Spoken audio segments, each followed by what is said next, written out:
정부는 일자리 창출을 위해 최근 4년 동안 60조 원을 투입했습니다.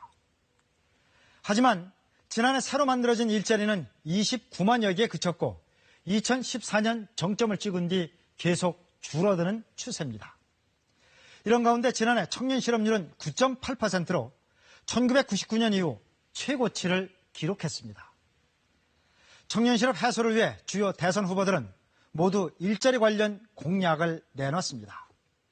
KBS는 오늘부터 한국정책학교와 함께 각 후보의 정책 공약을 검증하는데 오늘은 첫 번째로 일자리 공약을 분석해 봅니다. 김기영 기자가 보도합니다. 요즘 취업준비생들에게 100곳 넘게 이력서를 넣어보는 건 드문 일이 아닙니다. 주변에서 한 20, 30% 정도 되는 것 같아요. 대기업을 했다가 중소기업을 넣었다가 대학원으로 돌리는 케이스가 굉장히 많아요. 일자리 창출은 후보들이 공통적으로 내세운 최우선 경제 공약 중 하나지만 해법은 서로 다릅니다. 문재인 후보는 대통령 직속 일자리위원회를 설치하고 21조 원을 들여 공공부문 81만 개, 노동시간 단축으로 민간부문 50만 개 일자리 창출을 약속했습니다. 공공부문 일자리 확대에 반대하는 홍준표 후보는 대신 과감한 규제 완화와 서비스 산업발전법 통과를 통해 제조업과 서비스 산업 활성화를 견인하겠다는 구상입니다. 안철수 후보는 민간 주도의 일자리 창출과 일자리의 질적 개선에 방점을 뒀습니다.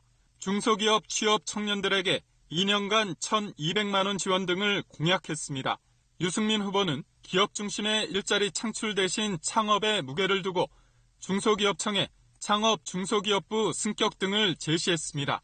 하지만 문 후보 공약은 공공부문 일자리를 늘릴 경우 임금 외에 공무원연금 등으로 추가 재원이 필요한데 이 부분이 빠져 있고 홍 후보 공약은 기존 정부 정책과 별 차이가 없다는 지적이 나옵니다.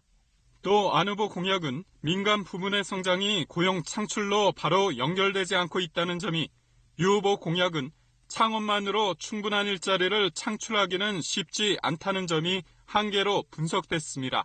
경제 전반, 그다음에 인구구조, 사회구조 변화와 같이 고려가 돼서 만들어져야 하는데요.